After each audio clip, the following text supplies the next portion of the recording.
Hermano, Dios te bendiga. En la ocasión anterior estuvimos hablando del LHC, o llamado Gran Colisionador de Hadrones, que bien podríamos llamarlo hoy la Babel actual, la Babel moderna, y lo diríamos con toda propiedad porque existe confusión en lo que los científicos encuentran.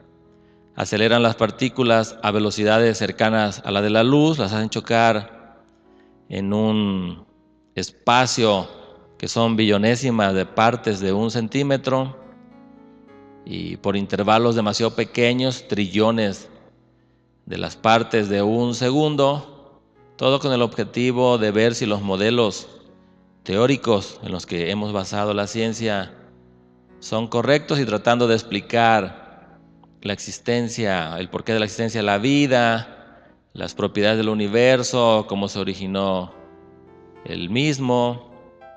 En fin, ellos hacen sus pruebas, mi hermano, pero en ese afán de descubrir todo eso o encontrar una explicación, empiezan a inventar teorías, les decía, como las teorías de cuerdas, que dicen que es muy elegante y que existen 11 dimensiones, pero lo que no dimensionan es lo mal que están, porque de verdad que hay confusión, mucha confusión en las cosas que ellos encuentran, porque saben lo que no es, pero no saben lo que es. Y nosotros sí sabemos quién es el Señor y cómo actúa en nosotros.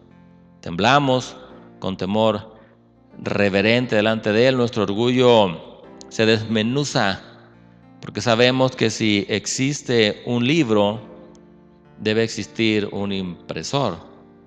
Si existe la creación, debe existir, por supuesto, el creador. Sabemos que la palabra fue dicha y todo lo que existe fue creado, y en ese entendimiento nosotros vamos de lo simple a lo complejo. Entendemos claramente que la respuesta de las cosas de Dios es mucho más complejo que el propio planteamiento o cuestionamiento.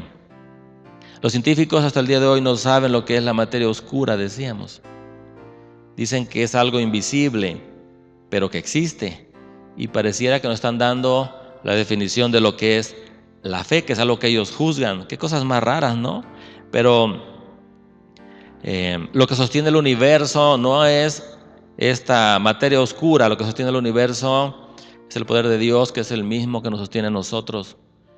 Y decíamos que evita su poder y su gracia que nosotros salgamos disparados a pecar. Y cuando vimos en proporción el tamaño de la Tierra, lo que es en la galaxia, ya no hablamos en el universo, sino en la galaxia, de verdad que no entendemos cómo Dios nos ama así y cómo Él, siendo tan grande, puede tener memoria de nosotros y visitarnos.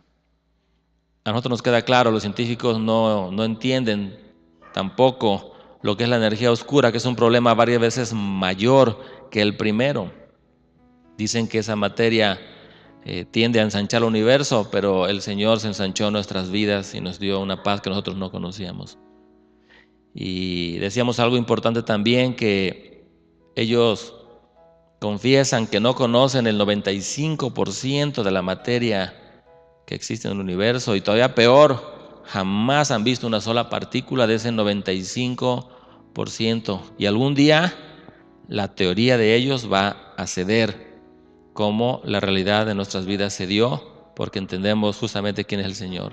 Entonces los científicos están trabajando y trabajando, pero necesitan mucha paciencia. Ellos mismos, algunos han dicho que tal vez al final del tiempo se van a dar cuenta de que nada encontraron, que a nada llegaron, y que eso va a ser muy frustrante.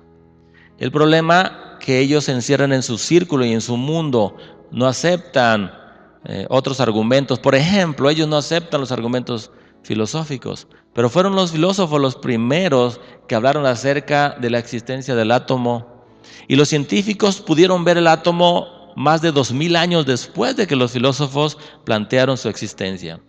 Así es que nuestro consejo es que no se desanimen, que sigan trabajando, que sigan buscando, tratando de explicar las cosas que solamente Dios puede explicar. Pero la noticia para ellos, porque ellos también lo dicen, es que después de descubrir ciertas cosas, las cosas van a ser más difíciles porque tendrán nuevos y mayores y más grandes retos. Y yo estoy cierto, hermano, que ni ellos, ni sus hijos, ni los hijos de sus hijos llegarán a entender en lo material el entendimiento que nosotros tenemos en lo espiritual. ¿Qué entendemos? Que el conocimiento de Dios es tan grande y tan profundo que ese conocimiento es demasiado maravilloso para nosotros. En verdad, al ver el conocimiento de Dios, nosotros quedamos muy asombrados. Dicen que tal vez no sean lo suficientemente listos como para desenmarañar los misterios que hay en el universo, que finalmente cuando descubran cosas se tendrán que preguntar ellos mismos, ¿y qué más sigue después de esto? ¿A qué otras cosas nos vamos a enfrentar? Entonces, si ellos reconocen eso, deberíamos de pensar que deberían ser escépticos, pero escépticos en cuanto al poco conocimiento que tiene el universo. No escépticos en cuanto a todo lo que huela a Dios. Porque ya lo he dicho más de una vez, hermanos, el ateísmo finalmente es una posición muy cómoda. Porque las estrellas nunca me van a reclamar mi vida pecaminosa. Ni los astros, ni las partículas subatómicas me piden santidad. Por lo tanto, la filosofía ateísta es muy cómoda. Hasta hoy, hasta este año, los científicos ni siquiera saben si el universo es plano, si es curvo o si es un sistema cerrado. No pueden medir las partículas del espacio cuántico y mucho menos saben las leyes que las gobiernan. Pero fíjate cómo nuestra posición es contraria. Yo sí sé qué leyes me gobiernan. Ahí está mi Biblia. Cualquiera la puede leer. Yo sí sé que ahí están plasmadas las normas bajo las cuales yo me debo conducir. Por lo tanto, sigo diciendo que mi fe es mucho mejor. No puedo aceptar la teoría de cuerdas y las otras teorías, porque entonces los científicos dirán que Jesús hacía lo que hacía porque se movía en esas dimensiones, que Él podía multiplicar los peces y los panes porque los traía de una realidad paralela. Pues si esas vamos a inventar teorías, yo puedo inventar una teoría en 5 minutos, una teoría muy elegante, pero eso no es el punto. El asunto es que tenemos que demostrar lo que estamos diciendo si estamos hablando de ciencia. Fíjate lo peligroso de esto, quiero que pongas mucha atención y que aprendamos todos juntos. Si nosotros decimos, mi teoría dice que en un principio explotó un átomo y le llamamos Big Bang y que de ahí se formó todo lo que existe, fíjate lo peligroso, hermano. Entonces estoy diciendo que en un principio todo estuvo junto. Es decir, que todos somos uno y que uno somos todos. Que lo que está arriba es lo mismo que lo que está abajo.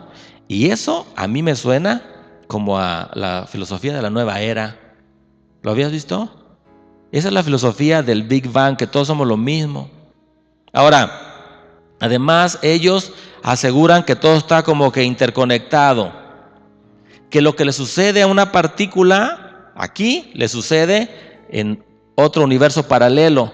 Que si aquí existe un tipo que se llama Arturo y tiene partículas, lo que le sucede a sus partículas le sucede a otro Arturo que está en otro universo paralelo.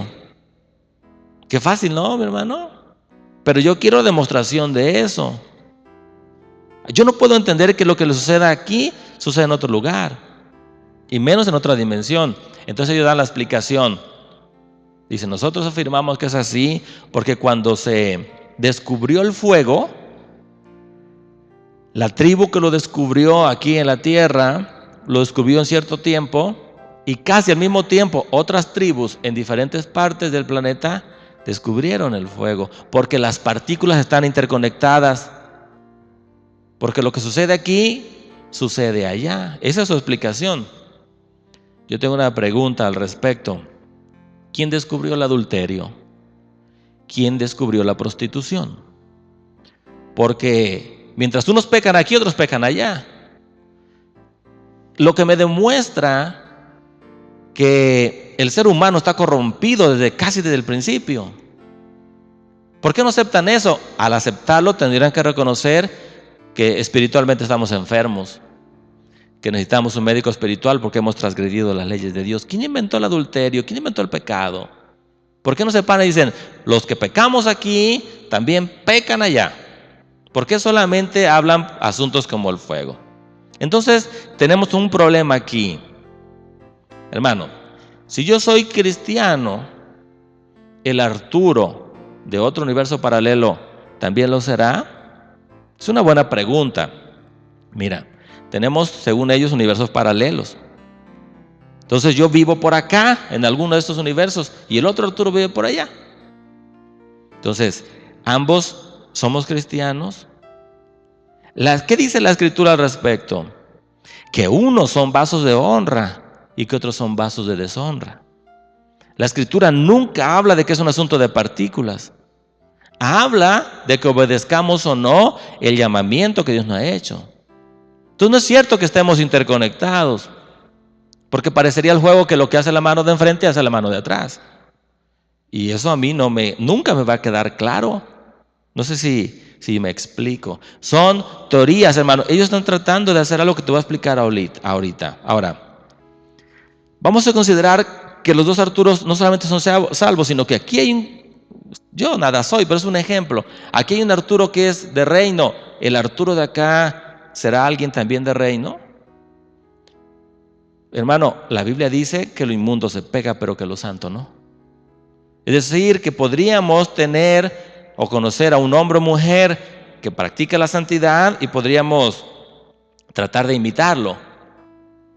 Pero no quiere decir que lo que haga una persona lo hace la otra.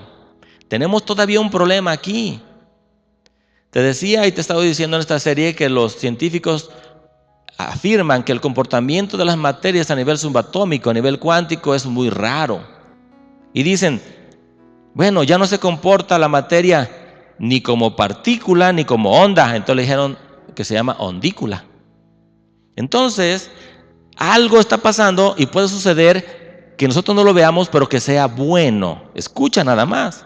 Entonces, las cosas ya no son todas malas o todas buenas. Entonces, a mí, esa teoría, la verdad me suena como a budismo dentro de la ciencia. Y como todo depende de nosotros, mi hermano, entonces hacemos algo. Vamos al control mental, porque si tú vibras a 10,000 ciclos por segundo, dicen ellos, estás en un estado de enfermedad y de miedo. Si logras vibrar a 20,000 ciclos por segundo, entonces estás en un estado normal. Y si vibras a 30,000 ciclos por segundo, estás en un estado de salud y de unidad. ¿Cómo ves? Entonces, pues todo es bueno, ¿no, hermano? Todo es malo. Tú puedes crear tu propia realidad. No necesitas a Dios. Y eso a mí, la verdad, me suena a vil humanismo. Entonces, si yo te digo, ya entro en asuntos más íntimos, asuntos un poquito más complicados. Yo te digo, si es A, entonces implica que también es B. Entonces la volteamos. Si es B, entonces implica que también es A. Esa es lo que están diciendo los científicos. Y eso, hermano, quiere decir que no todo es malo y todo es bueno. Y la verdad me suena yin-yang. Esto es lo que la ciencia, la falsa ciencia está haciendo. Que ya no hay verdades absolutas, sino que todo es relativo. O sea, todo depende del punto de vista que lo veas. Y la verdad, esa filosofía me suena a satanismo puro. Ve, observa. Doctrinas torcidas con cara de falsa ciencia o de ciencia. Hermano, un biólogo que es de los máximos exponentes del ateísmo dijo que el mayor aporte a la humanidad por parte de la ciencia sería quitarle poder a las religiones. Lo que la falsa ciencia está haciendo es querer apartar a la gente de las religiones. Ni siquiera saben lo que es una religión, pero bueno. Quieren apartar a la gente de las falsas religiones, dicen ellos. ¿Pero para qué? Para que se conviertan a otra, que es una falsa religión con cara de ciencia. Es muy grosero lo que estamos viendo. Ahora, lo que la falsa ciencia está diciendo al mundo hoy es que les está indicando la forma en que deben de vivir o pueden vivir. Vive como tú quieras, porque todo es relativo. Ellos, la expresión es, vive como quieras. No hay un Dios que te vaya a juzgar. Pero cuando yo, cristiano, repito, no sale de mí, repito lo que Dios dijo, entonces se enojan conmigo, yo la verdad no lo entiendo. Entonces, mi hermano, todo esto se le llama la ley de la atracción. Nosotros ya no dependemos del universo, sino que nosotros podemos crear nuestro propio universo. Por eso te he dicho que el ateo afirma y recontraafirma que él puede crear su propia realidad. Entonces yo ahí tengo una pregunta. ¿Cómo caíste tú, ángel de luz, lucero de la mañana? ¿Cómo se quieren meter en las cosas de Dios? Dicen, tenemos que ser muy humildes, dicen los científicos, porque hay muchas cosas que nosotros no sabemos, pero no estamos viendo eso. Lo que estamos viendo es una soberbia tremenda, tratando de quitar a Dios de en medio. Eso es soberbia. ¿Cómo caíste tú, ángel de luz, lucero de la mañana? Esa es mi pregunta para ellos. Ya hablamos del satanismo y el humanismo, que todo lo podemos crear. Vamos a volver un poquito, hermanos, al asunto del colisionador de partículas, de hadrones, porque quiero enseñarte algo. Mira,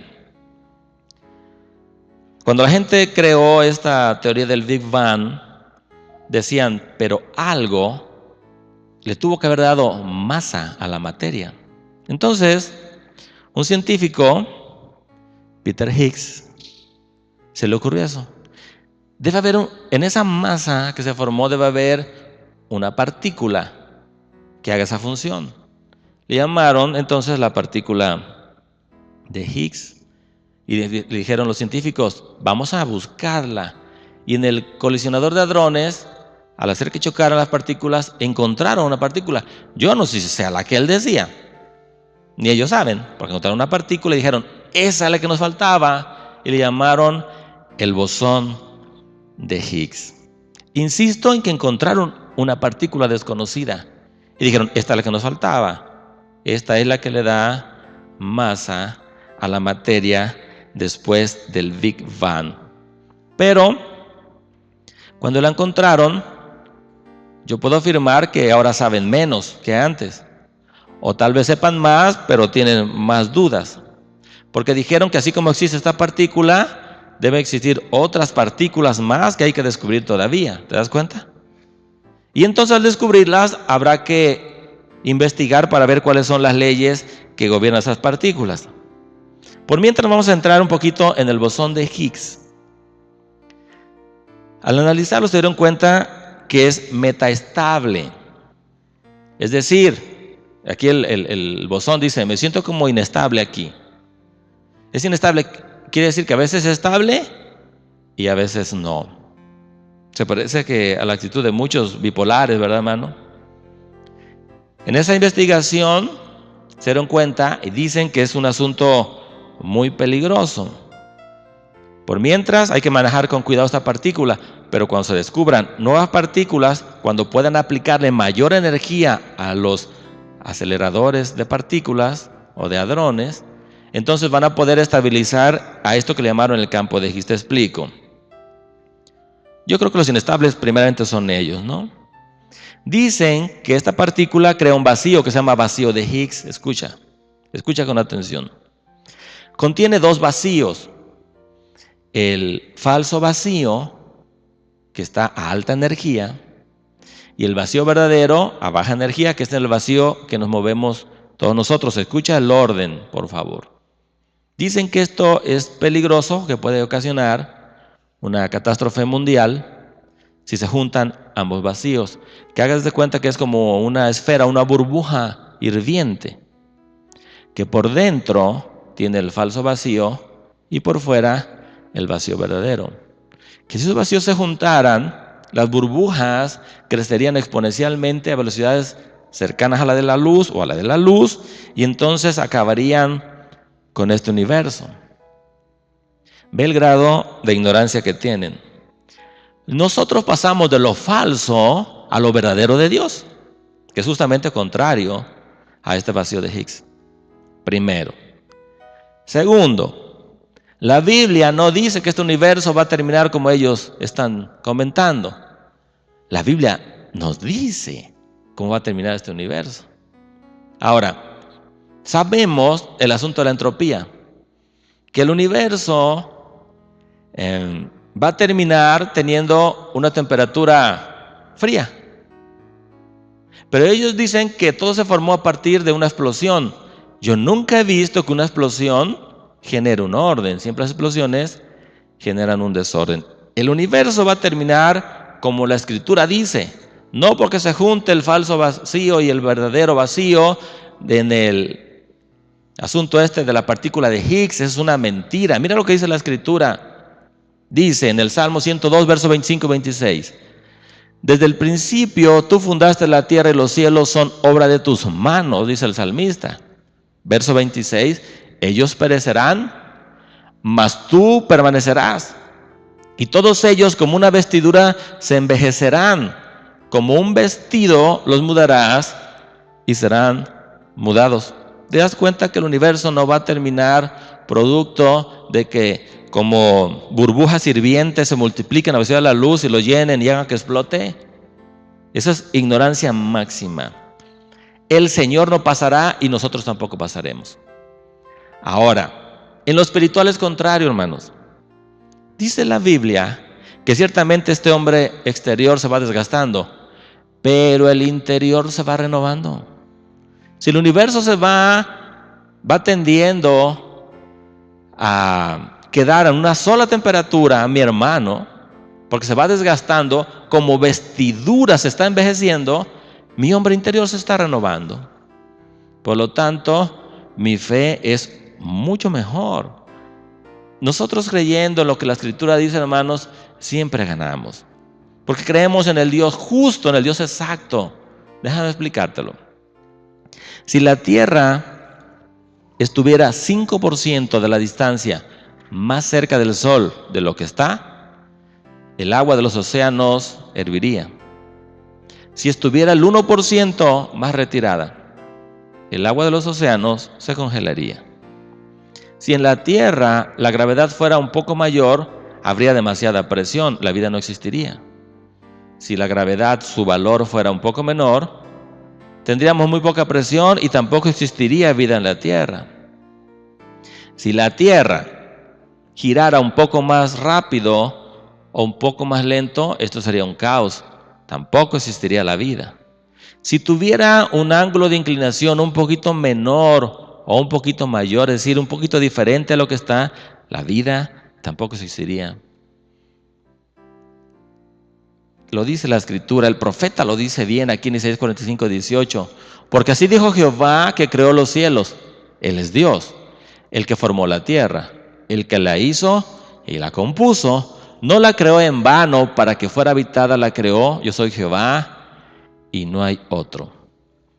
Te estoy hablando del Dios exacto, que puso la tierra justamente a la distancia correcta con respecto al sol, que le puso un satélite natural que nosotros llamamos luna, que es un diseñador perfecto. Pero mira lo que dice aparte el Salmo 19, versos 1 y 2, dice: los cielos cuentan la gloria de Dios y el firmamento anuncia la obra de tus manos. Dice el verso 2, un día emite palabra a otro día y una noche a otra noche declara sabiduría. La biogenética dice que la vida solo puede provenir de la vida. Fíjate lo que dice la biogenética. Imagínate esa masa caliente, esa sopa hirviendo después de la explosión inicial. ¿Qué vida puede haber ahí? Hermanos, la vida solo proviene de aquel que es la vida. Yo ahora hablo espiritualmente. El Big Bang no puede perdonar pecados. El lavamiento de los pecados solamente lo puede dar aquel que es la vida misma. El Big Bang a nadie le puede perdonar un pecado. El simple hecho de creer una teoría tan absurda a mí me demuestra que esta falsa ciencia alucina. Te estoy hablando del Dios exacto, hermano. Nosotros tenemos el Dios de los propósitos, nunca el Dios de las causalidades. En nuestra vida vive el Dios exacto, el Dios de los motivos, jamás el Dios de los pretextos. Yo conozco al Dios de los propósitos. Es el que vive en mí. Pero ve la filosofía de la falsa ciencia. Mira este hombre, Paul Davies. Él es físico y evolucionista. Él dijo algo que a mí se me hace, para la falsa ciencia, muy cómodo. Mira lo que dijo. Y ve la diferencia con respecto al cristianismo. Dice: el Big Bang representa la suspensión instantánea de las leyes de la física. Un repentino y abrupto flash sin leyes físicas que permitió que algo se formase de la nada. Representa un verdadero milagro. Digo que esto es muy cómodo porque estos falsos científicos están tratando de ahorrarse la demostración, la evidencia científica. Yo quiero que el científico me demuestre a mí cómo surgió todo a partir de la nada. Lo que no me gusta es que empiecen a emplear términos bíblicos. ¿Cómo que un verdadero milagro? Ellos, hermanos, no creen los milagros. Ahora, si esto fuera cierto, según ellos, las leyes de la física se suspendieron en un instante. Yo me pregunto, ¿en qué naturaleza suspendieron? ¿En qué naturaleza si la naturaleza no estaba creada? ¿Ya viste? Estamos hablando de la explosión inicial. Punto número 2. Si yo soy científico y digo que sí es posible que las leyes de la física se suspendan por un instante, yo tengo, como cristiano, todo el derecho a creer que el sol se detuvo en Gabaón a la orden de ese hombre de Dios. ¿Por qué no? En un instante, porque yo creo en el Dios sobrenatural, el que está por encima de la naturaleza. Es mucho más creíble e inteligente pensar que hay un ser superior, infinitamente sabio, que pudo hacer esto con su palabra, que Él nos creó para que nosotros lo conociéramos y para que tuviéramos vida. Mira este científico, Joseph Silk, de la Universidad de Oxford. Él dijo algo, me parece bastante inteligente. Él dijo: es justo reconocer que tenemos una teoría sin un principio, hablando del Big Bang. Hasta él lo reconoce. Hermanos, nosotros estamos mejor porque nosotros tenemos dos principios y tenemos un final. El primer principio que tenemos es el principio de la creación. En el principio creó Dios los cielos y la tierra. Yo tengo otro principio, Él es el alfa en mi vida. Y tengo un final, Él es la omega. Por lo tanto, mi fe es infinitamente mejor. Hermano, yo me puedo pasar toda una vida hablando del Dios completo, hablando del Dios exacto, hablando del Dios que todo lo puede, hablando del Dios que lo llena todo en todos. Entonces el científico ha tenido siempre esa curiosidad, ¿cómo se generó la vida? Entonces hubo dos científicos, esto es muy conocido, muy conocido. Stanley Miller se juntó con otro, Harold Clayton Urey, y pusieron ciertos elementos químicos en un tubo de ensayo. Pusieron agua aquí que hervía, subían los vapores, pusieron agua, amoníaco, metano, hidrógeno, y aquí una cámara los recibía los gases y les aplicaban descargas eléctricas, y aquí el residuo caía aquí. Eran supuestamente aguas que ahora contenían ciertos aminoácidos. Déjame explicarte un poquito este experimento. Ellos quisieron recrear lo que sucedió después del Big Bang, cuando estaba esa sopa caliente. Entonces, decían, en aquel entonces había relámpagos, entonces en lugar de relámpagos le aplicaban descargas eléctricas a estos gases que habían puesto ahí, y hacían que el agua hirviera. Ahorita lo voy a explicar. Y estos hombres, después de una semana de hacer su experimento, obtuvieron aminoácidos y pusieron el grito en el cielo y dijeron que habían encontrado la forma de crear vida a partir de elementos químicos. Pero su experimento tuvo algunos bemoles, algunos errores, por no decir algunas trampas.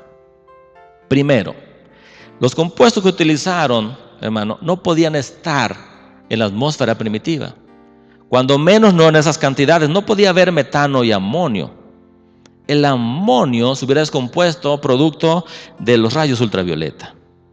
Si hubieran usado oxígeno, se hubieran destruido en automático las partículas que ellos querían que se formaran. Además, hicieron trampa. Filtraron solamente aquellas partículas que querían obtener. y ciertamente obtuvieron aminoácidos que se encuentran en los organismos vivos.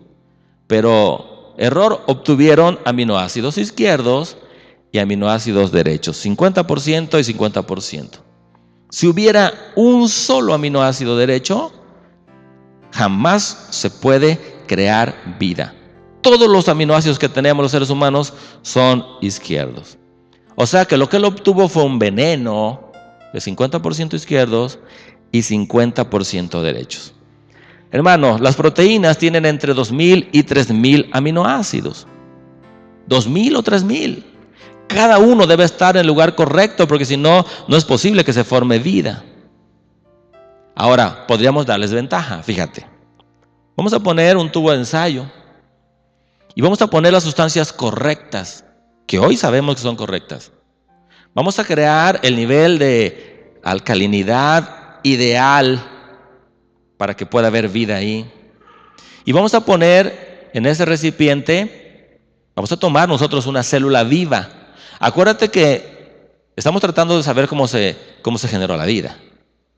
Pero vamos a darles ventaja. Vamos a tomar una célula viva, que es imposible que se forme en la atmósfera primitiva y con estos gases menos. Vamos a tomar una viva. Vamos a dar mucha ventaja, kilómetros de ventaja. Vamos a pinchar con una aguja estéril esa célula y le vamos a sacar todas sus moléculas y le vamos a depositar en un recipiente con la alcalinidad exacta, las condiciones ideales. ¿Sabes qué se obtendría? Nada. Porque las moléculas no pueden crear vida. Ahora, ¿tú crees que un grupo de aminoácidos en un estanque o en una masa caliente con condiciones totalmente adversas pudo crear la vida? Por supuesto que no. En el ser humano, en los seres vivos en general, te decía que solo hay aminoácidos izquierdos. El 100% son izquierdos. Se vuelven izquierdos y derechos cuando morimos. Se equilibran 50% izquierdos, 50% derechos. Entonces lo que Miller obtuvo aquí fue muerte, nunca vida. Escucha, la probabilidad de que se formen 100, no 2000 o 3000, 100 aminoácidos en una proteína, la probabilidad es 1 por 10 a la menos 65. Tendrías que poner un 0, o sea un punto, 64 ceros y luego un 1. Ya no podemos hablar ni de trillonésimas. Sería absolutamente improbable. Te voy a poner una similitud de qué tan improbable sería. Primero déjame preguntarte algo. ¿Qué tan probable sería que tú fueras caminando en la calle y te encontraras el billete ganador de la lotería, del premio mayor? ¿Qué tan probable sería? ¿Sería posible? ¿Qué me dices? ¿Sí o no? A lo mejor por ahí alguien se lo encontró alguna vez.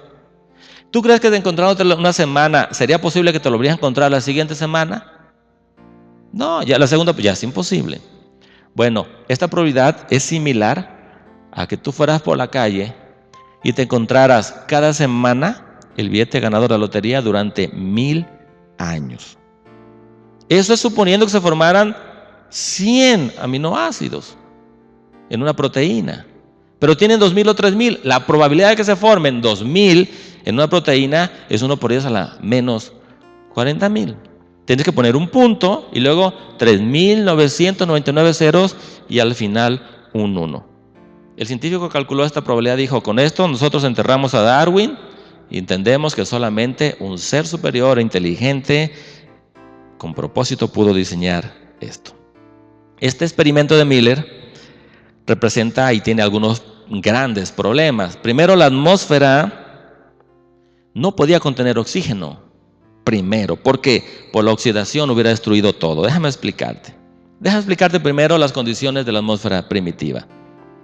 ¿Qué tendría esta atmósfera? Tendría hidrógeno, observa los gases, amoníaco, dióxido de carbono, metano, nitrógeno y agua. Eso lo contendría. El científico dice, bueno, esos gases vinieron por los vapores que salían de los volcanes. Eso no es posible porque tendría que haber ahí también incluido dióxido sulfúrico y además cloruro de hidrógeno. Imposible para la vida. Te decía que no podía haber oxígeno en la atmósfera porque entonces por efectos de la oxidación se hubiera destruido todo. ¿Qué necesitaríamos para la vida? Necesitaríamos NH2, es decir, el amino correcto, exacto, justo, el que se necesitaba. Si tú pones un aminoácido en la posición incorrecta, no hay vida, hermano, eso es muerte, ¿eh?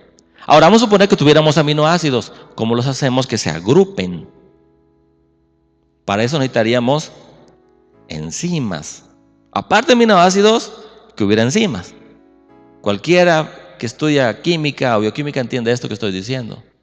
Es absolutamente improbable. Ahora, ¿cómo hacemos para juntar los bloques que constituyen los genes del ser humano? Fíjate lo que necesitaríamos para obtener esos bloques de nuestros genes. Necesitaríamos eliminar todo el nitrógeno de la atmósfera. Todo. Convertirlo en cianuro. Multiplicarlo por 10. Y después que todo se disuelva en el océano. Más o menos necesitaríamos eso. Menos que cero. Absolutamente imposible. Pero vamos a suponer, hermano, tenemos aminoácidos. ¿Cómo hacemos para plasmarles la información genética? Eso es otro asunto. Entonces, otra pregunta. Necesitamos en el ADN este azúcar, la ribosa. Pero necesitamos algo más para la vida, fíjate. En la atmósfera no puede haber amoníaco. Y para que existan aminoácidos, necesitamos. Sin amoníaco no hay aminoácidos. ¿Cómo lo habrá hecho la evolución en una masa, en una sopa hirviendo, con condiciones adversas, para haber creado una sola molécula? Es absolutamente imposible. Ahora, la probabilidad, hermano, de que esto ocurra es 0 y menos que 0. Entonces, como dicen, esto es improbable que se dé en la Tierra, entonces acuñaron un término, panspermia. Es decir, que la vida tiene un origen extraterrestre. Y en eso acaba la falsa ciencia, hermano, en que nosotros venimos de los extraterrestres. La probabilidad, hermano, de que se forme vida es 1 por 10 a menos 80. Habría que poner un punto, 79 ceros y luego un 1. ¿Sabes a lo que podemos asemejar esta probabilidad? Ya asemejamos a encontrarnos un billete ganador de la lotería en la calle. Esto más o menos sería a que explotara algo o una erupción volcánica y se formaran casas perfectamente terminadas. O que explotara un volcán y formara una ciudad con seres humanos perfectamente formados.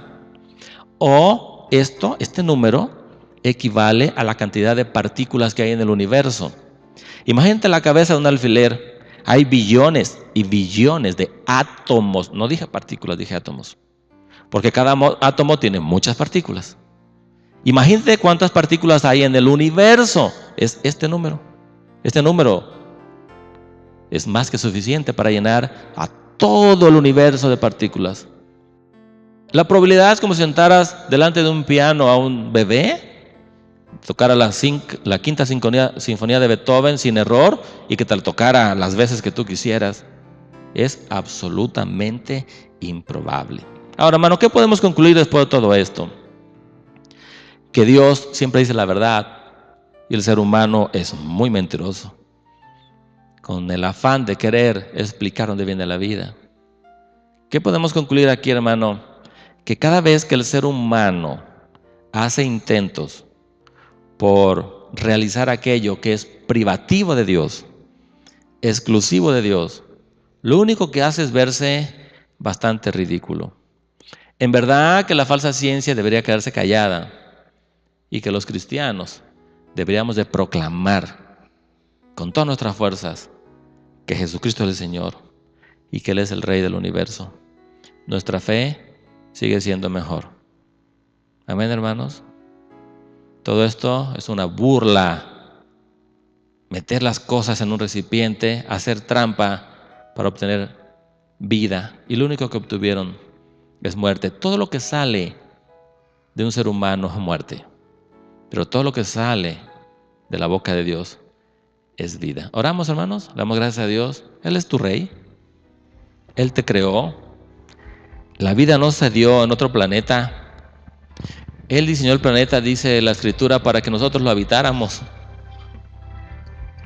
Él nos dio vida juntamente con su Hijo Jesucristo.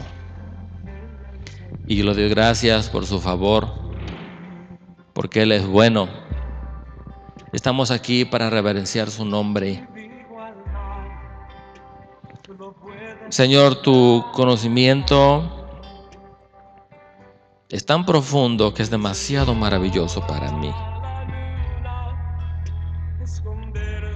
Yo no puedo entender este asunto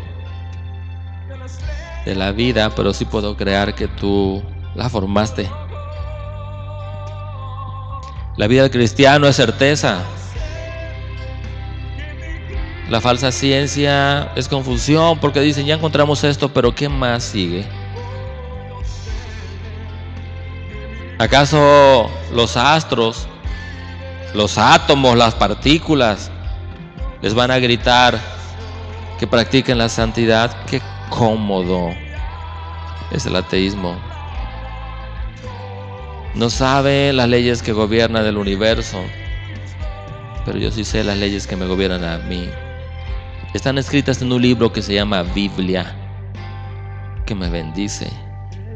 Estamos, Señor, con la filosofía del cielo. Si yo digo que todo viene del Big Bang, que hubo un instante en que todo estaba junto, entonces tendría que decir que todo es uno y que uno es todo. Y eso es nueva era. Tendría que decir que estamos interconectados, que lo que pasa aquí pasa allá. No, Señor. Lo que me pasa a mí es producto y causa de tu voluntad, Señor, y de lo que yo haga. De si yo acepto o no acepto tu llamado para mi vida. Yo no acepto eso de que todo es bueno y todo es malo al mismo tiempo. Eso es budismo. No acepto de que ya no todo es santo o pagano. Ya no son absolutas las cosas, ya no sea lo infierno. Eso es yin yang. Que todo depende de cómo yo lo vea. Que tú no eres absoluto, eso es satanismo. Que yo puedo crear mi propia realidad, eso es humanismo. Yo creo en tu buena voluntad para con mi vida. Yo no estoy esperando descubrir una partícula para entender. Lo que yo hago es caminar hacia ti, Señor, y creer lo que tu palabra dice. Si el vacío de Higgs es peligroso porque va de lo verdadero a lo falso, yo fui de lo falso a lo verdadero y mi vida cambió radicalmente y tengo certeza porque tu palabra dice que esperamos cielos nuevos y tierra nueva, que como una cortina todo esto se envejecerá y terminará, pero yo no terminaré porque tu buena voluntad es sobre mi vida, Señor. Muchas gracias por haberme llamado. Gracias por haberme puesto en el lugar correcto, y no me refiero a la tierra, que está a la distancia justa con respecto al sol, que tiene la inclinación adecuada, que tiene la gravedad exacta. Yo no me refiero a eso. Yo me refiero a que tú me pusiste aquí, con mis hermanos, como una familia. Yo sé que el Big Bang no puede perdonar pecados. Los pecados solo pueden ser perdonados por aquel que es la vida, porque el pecado me lleva a la muerte. Gracias por ser mi Dios, Señor. Y si a alguien se le ocurre decir las leyes de la física se suspendieron, yo digo que el sol se detuvo en Gabaón por la orden de Josué, porque tú estás por encima de lo natural. Y si el mundo dice que hay una teoría sin un principio, en mi vida tú eres el alfa, Señor, y el omega. En el principio creó Dios los cielos y la tierra. Yo no necesito hacer trampa para obtener vida, que en realidad lo que se obtiene es un veneno mortal. No, yo te necesito a ti, Señor. Te necesito en mi vida todo el tiempo. Tú eres mi Dios. Te proclamo Rey. La falsa ciencia se ve muy ridícula tratando de hacer aquello que solamente tú puedes hacer. Yo hago algo mucho más inteligente como un ser pensante. Yo me pego a ti, que eres aquel que puede hacer todo lo que quieras. Porque tienes para con tu pueblo, Señor, pensamientos de paz. Porque has puesto delante de nuestros hijos camino bueno, dice tu palabra. Camino que nos lleva a la vida eterna. Gracias, Señor. Y lo repito porque me gusta decirlo. El Big, el grande, hizo bang en mi vida. Y ahora vivo con total certeza. Gracias, Señor. Yo te bendigo a ti porque tú eres tan bueno. Porque tú eres real, de cierto que mi Redentor vive.